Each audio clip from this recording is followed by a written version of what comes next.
Hi there guys! When I'm recording this video, it's actually Christmas Eve here in Sweden on the 24th of December. We really took the morning off, me and my dog. We're so tired from all of the preparations from yesterday and the days before that, and the week before that. Now everything's finally done, and strange as it seems, we got plenty of time left without doing anything before we need to go to celebrate Christmas Eve. Good Jul. Yeah, here in Sweden, up north, where the Vikings came from, kind of sort of that area. Yeah, we were, pagan days, shall we say.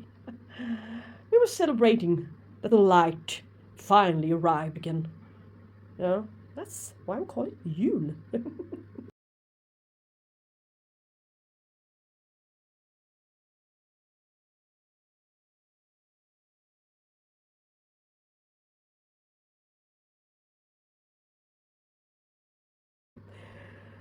It was all about the seasonal changes 1,000 years ago, before Christianity, here in Sweden.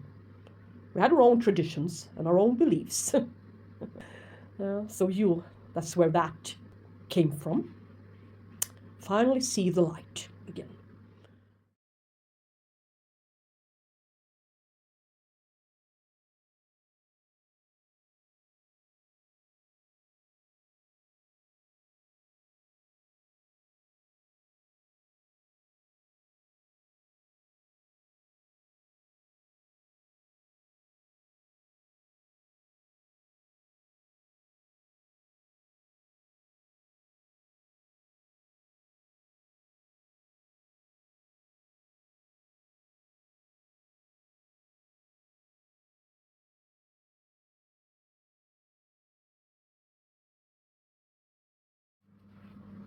This video is going to be about how I grow my semi-hydroponic orchids, and I will also report an orchid together with you guys. A Cattleya orchid, red Christmas colors. Yeah. As you can see, I grow them under LED light tubes, light bulbs, everything's LED. Looks like we're gonna have a white Christmas. It gives you the very right Christmas feeling. So this is my largest orchid growing area. Oh, various kinds and types. Mendacious types, wrinkle stylus, pure vandas, dendrobium fairs, Cattleya orchids, the Cambria lions, many. Regular store-bought Phalaenopsis orchids, and semihydro. Semihydro. Not all of them growing in semihydro, but many still. Infirmary shelf. Yeah, for those newly divided or just temporarily repotted into some cheap medium in order for them to be put up at the auction in February. So, yes, all of my wrinkle stylus orchids and aridus, wrinkle readers are sitting in semihydro. Kind of sort of fabulous. They need their heat, next to the heating element, next to the mist supply, humidifier. The area continues. Some Cattleyas still sitting in bark mixture, and some in semihydro. Doesn't matter, they all grow well. Semihydro or not. As you can see, not semihydro, growing well, semihydro, growing well. Blooming just as nicely in semihydroponic and in organic medium. There's a difference, of course, there's a difference, and we shall dig into that matter as well.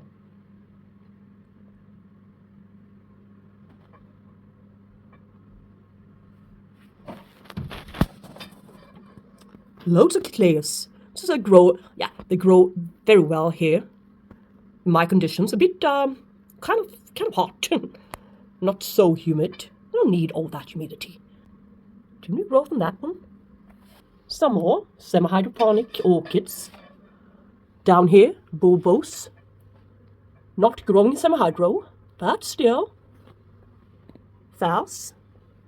Species like vise, shall we say. Semihydroponic is a very, very nice medium in order for you guys not to get the whole place dirty. You can boil the medium and reuse it after having cleaned it off, of course. You can reuse it many times for many kinds of orchids.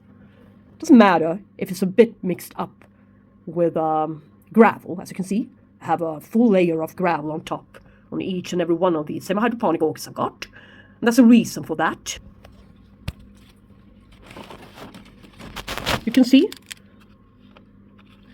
there's a wick, which makes the wicking properties of the Lector Beads better, makes the moisture go up all the way to the rim of the pot, to the top surface layer, the top layer, which, there's a con. I mean, it turns a bit dryish. So in some cases, it will be quite difficult for the roots to go down there properly without drying out. Yes. So the gravel on top is a very, very good insurance for you guys that it won't get too dry to the surface, as well as the wick. It goes all the way up here, and you can just stick it down there and hide it. The end of the wick. I usually fill the reservoir up with my watering can every other week. It shouldn't be drying out the reservoir completely. And if that happens, you need to flush the whole lot to flush out some salt buildup here, which will happen. And the Lector Beads will have the opposite effect, and it will suck out the humidity from the roots in there. So you need to keep it constantly moist. And if you miss it, flush, and then pour up the water reservoir again. Yes, with nutrients. Appropriate amount of the very right inorganic growing nutrient solution. That's quite important, since I discovered that my semi-hydroponic growing has been more successful. So that's a real crucial part of it all, of the growing. Yes. Follow me into my kitchen area. So guys, I have a fantastic candidate for demonstrating quite easy semihydro repotting. Yes. I think it's very, very, very interesting to see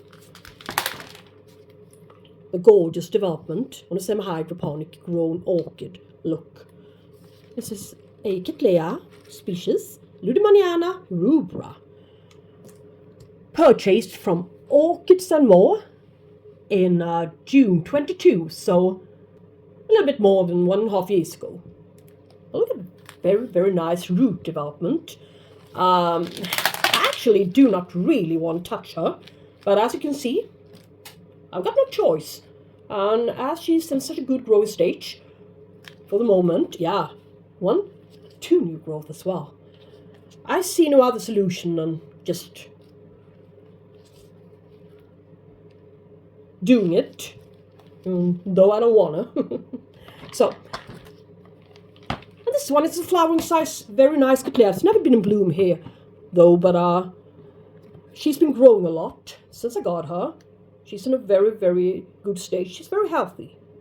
And the Luedemanniana can come in different shapes and sizes, I believe. I've got a larger one before, which didn't bloom.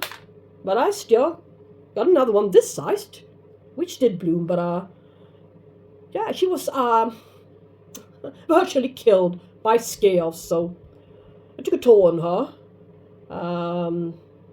Gave her black rot through the wounds, I believe. And that's my conclusion. But anyway, never mind. This one is a better one. Trying not to break that one.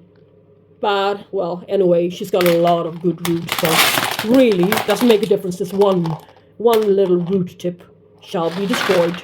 But as the species one she is, cannot be too careful, I'd say.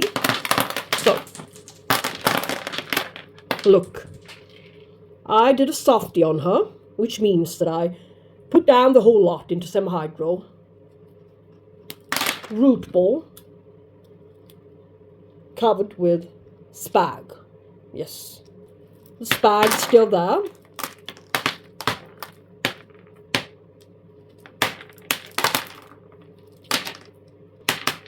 So, well, could be wise of me. I mean, this part is not sitting in the spag, the pressed spag.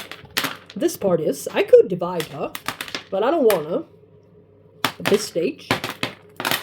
But what I do want to do is, I would have wanted to release her from this lot. Get the spag off of her. But it's very, very easy to crack such gorgeous new root tips while we're at it. So I need to take a firm grip here and slowly try to release it. Here. I see no point in making a second soft repotting with the very same moss. It will eventually rot and cause some other issues to the orchid. Not wanted. So there's going to be another new root system, that's for sure. And we can all agree on that, can't we? Well, so what's the point in keeping this lot? So I'm going to clean it off and get back to you. So now we're getting there slowly, but still. All medium. I won't reuse it. Doesn't matter. I'm going to boil it. Yes. On the stove for a while. And you can see algae. Many times it happens when I've kept the old spag. I did a softie. So, no nutrient thieves anymore. So, get rid of this one. Upsize it a bit. One size up. This outer container. Quite high reservoirs. Yeah. Not much to it. There's some old gravel I'm going to put on top. Yes. Firstly, let's start by cutting a new wick. The other one hit the bin. Not to anybody's surprise, I guess. So, it's a matter around 2 centimeters, 1.5 centimeters wide. That's how I do it. That's how I always do it. I'm showing you guys how I do stuff. Yeah, there are many varieties and different ways of growing, but this is my way. And you can pick out the best parts of it, or use all of my theories. All right, this is how it's going to be this time. Hanging over the rim. Grab a bit of new Lector Beads. Fresh ones, just been boiled. Gonna reuse it. So there's an economical aspect to it all as well. You can reuse it and it won't be so dirty all over the place. Medium sticking to the pipes, the old pipes. Don't get in trouble. And you need a plumber. That happened to me once, so after that I heavily considered using something else. Semihydro, yeah, came in handy. Yeah, it really did. It's quite embarrassing.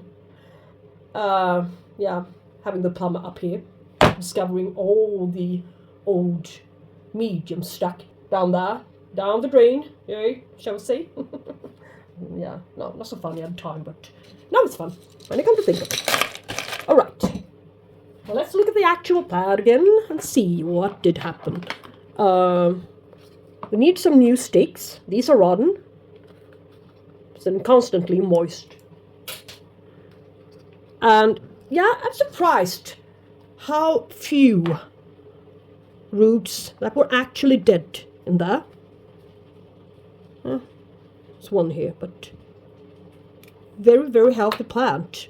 I've seen other examples of this particular Cattleya species, which weren't vigorous at all. So, yeah, really not much to cut at all.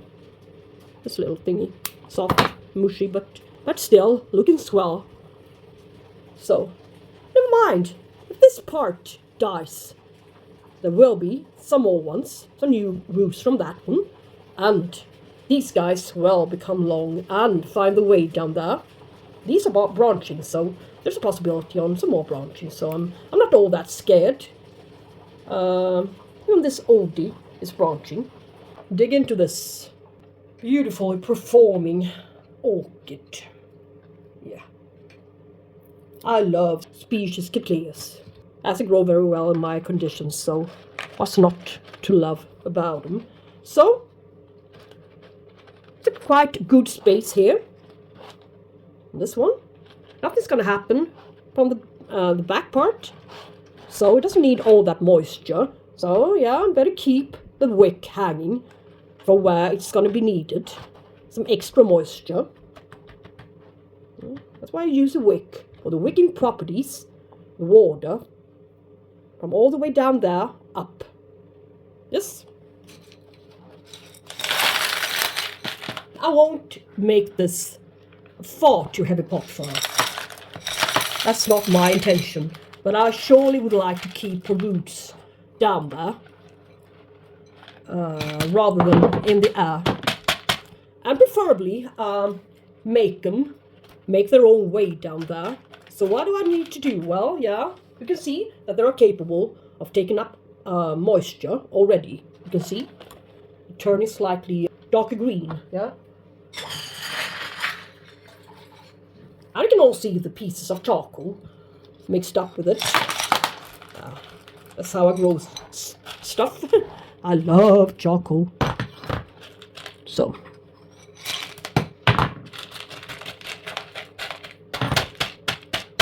And I'm going to tap it in order for the Lector Beads to be more evenly distributed all around it. That's the point of it all. So, here's new growth. Yep. And another one down there, so just keep track of them. Remember where they are.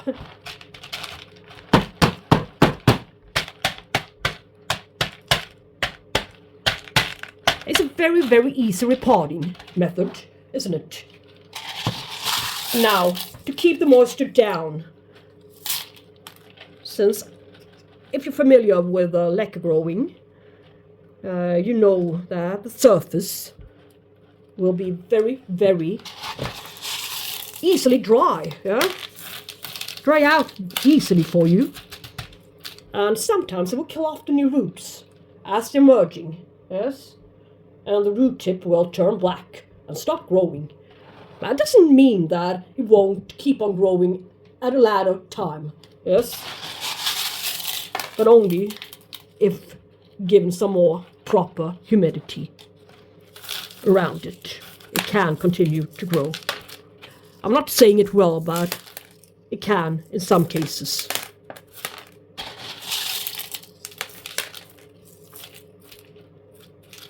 So, and it will be dry enough for this new growth to develop. I mean, it doesn't make a difference if you bury it a bit, all right? Won't cause some hardening. I noticed. It's not so picky.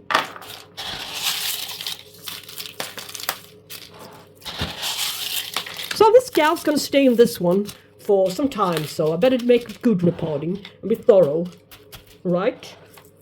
And then there's the staking still and hiding of this one.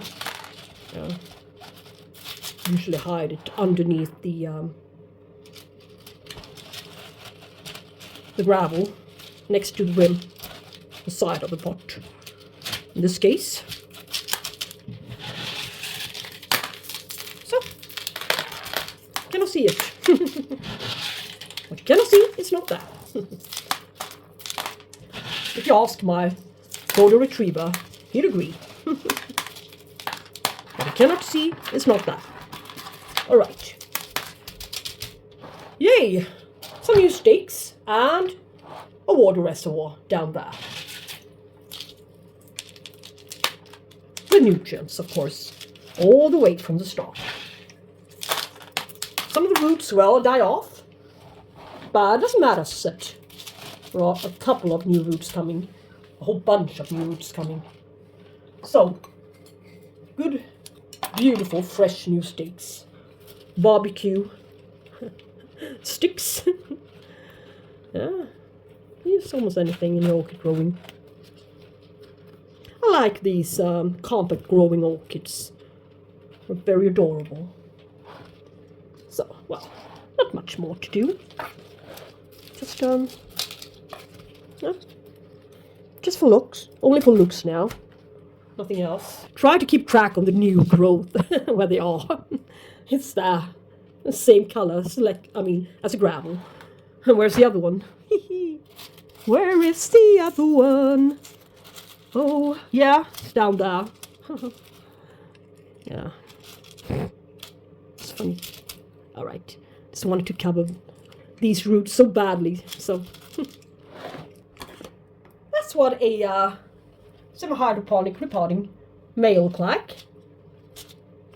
Unfortunately, with this new setup, without any plastic transparent pot to it, I won't be able to see the development of the roots. It's not so evident, really. I mean, if she turns wrinkled, all wrinkled, and creates very, very poor growth, yeah, that's an indication on her not having any roots or not being properly hydrated from the roots. Yes. So, good pot for her for some more time to come. Yeah. Easy peasy. No dirt. Now, here we stand. With a watering can and all. I know. Some people do not like it. Think it's boring. Yay. But still, quite necessary to know. You know where I went wrong and why I altogether stopped transitioning orchids into semihydroponics, yeah? Wanna know why? I fed them too high, yeah? Far too high. And, well, I still keep on flushing them. Once a month, perhaps. Yeah, not nearly as often as recommended, which is about once a week or once every other week, yeah? But I've heard somewhere that they should be fed quite heavily. So I figured, well, maybe increase the feed a bit and miracles would happen. Yeah, it certainly did happen. In most part, all of the roots were declining to dead. Yeah. With organic fertilizer. It worked, yeah, it worked. It made them bloom. It made them thrive at a low dosage. Yes. And I found this one again. I had it 10 years ago, but I didn't really know what to do with it, so I dumped it. Here's an inorganic fertilizer. Grain fertilizer. You can see. Grain mix from the Orchideen orchids. I think it's Netherlands or Belgium or such. I don't really remember right now, but I got it from abroad. Yeah. 1 gram. It's enough for 2 liters of water. Yeah. Should cover it. Let us see. Here's 2 liters of water in this watering can. Here's the TDS meter. Total dissolved solution, I think it stands for. Switch it on here. You can even measure the temperatures and stuff. Look. Here's pure tap water. We got kind of sort of alright water in the area where I live, nearby the sea. In the southern part of Sweden, Gothenburg, that is. Yes, soft, and at a pH around 7.3. Now that's quite soft water. Let us see what it contains without having put anything into it. It's higher than it normally is. It's around 120. It's always higher when it's cool outside during winter time. In summertime, it's around 95 to 100. So, yeah, it's quite interesting to see. And for drinking water, when you Google it, it shouldn't be over 300 parts per million. Otherwise, it will contain far too much salts, sodium and potassium. Yes. And above that, yeah, around 1,000. That's not suitable for us humans to consume, yeah. So anyway, but for plants, it's a little bit different, yeah. 119. Let's add the preferred amount, 1 gram. Down you go. And solve it with a stick.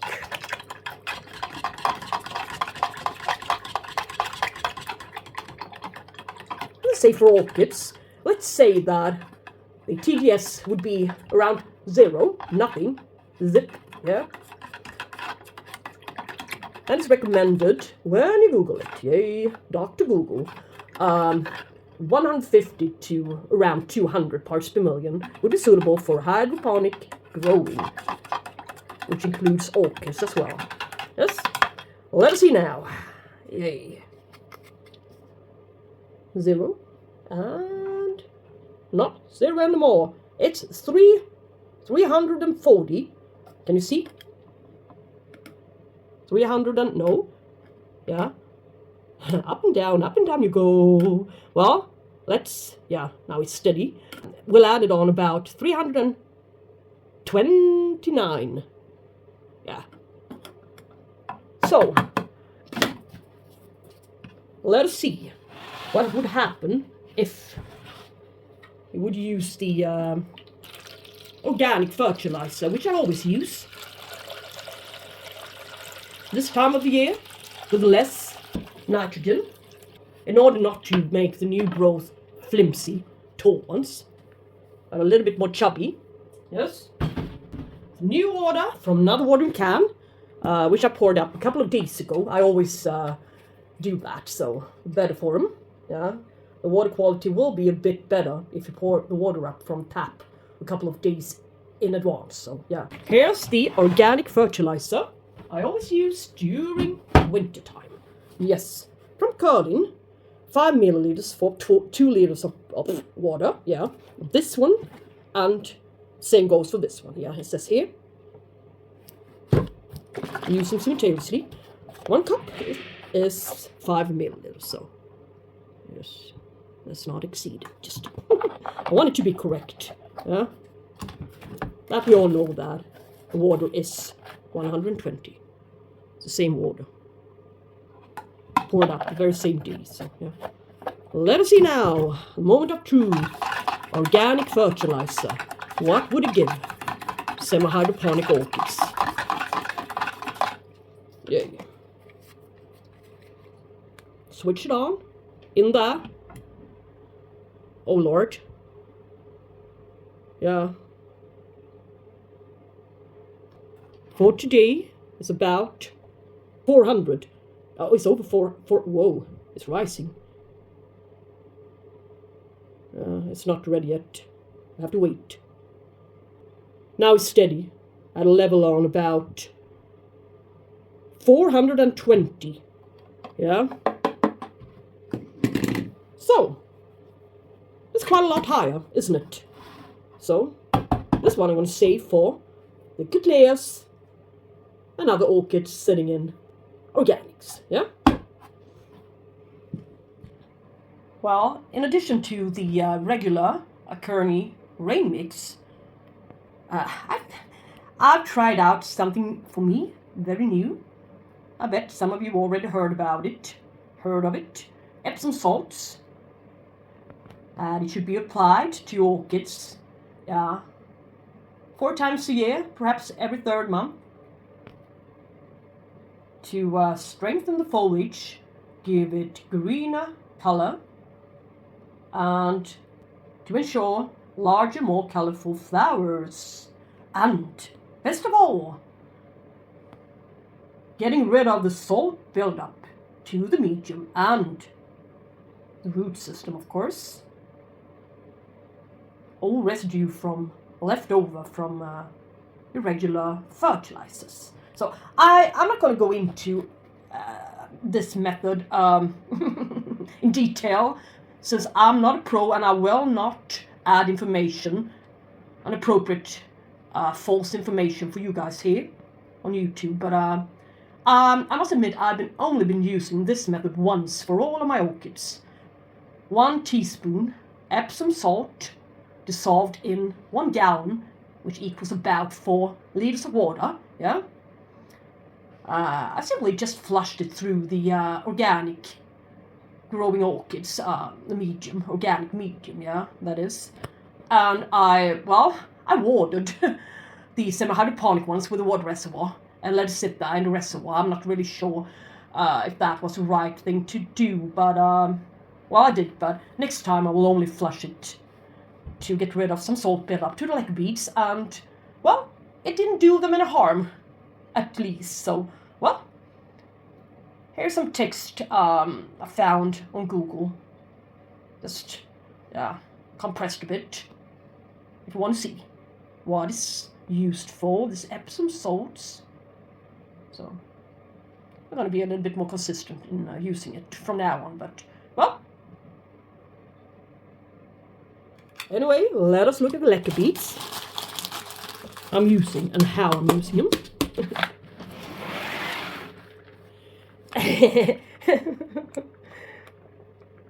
Quite contradicted, isn't it? Red sea salt in this bucket. Once upon a time, it really did contain red sea salt for my beloved cichlids. Fish tanks. Anyway, what is it? Whoops, very, very good bucket.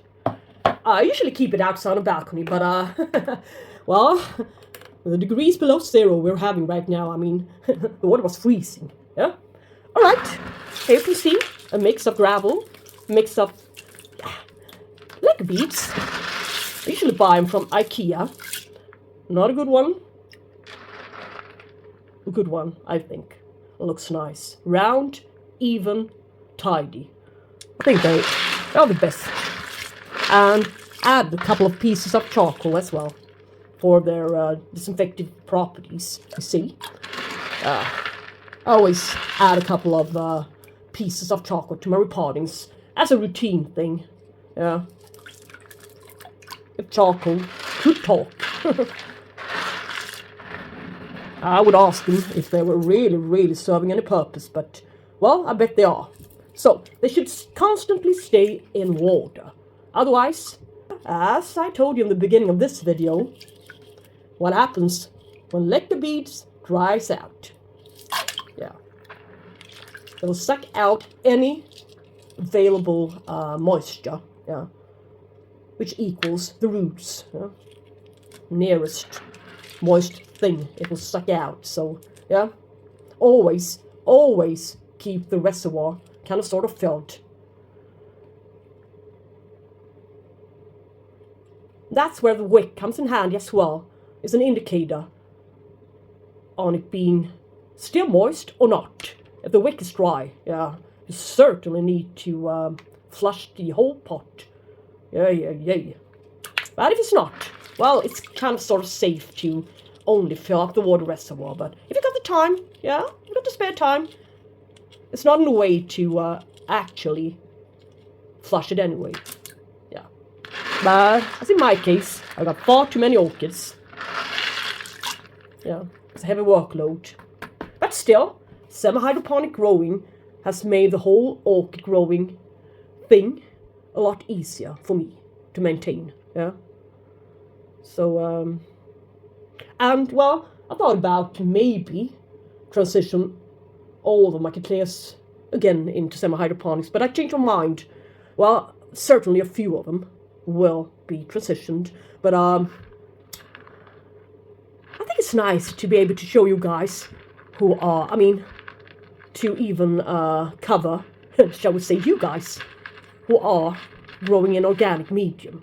So this channel wouldn't be only about semi-hydroponic growing. It won't suit everybody. Well, as you can see, I got many orchids not sitting in semi-hydro. Restrepius, dendrobiums,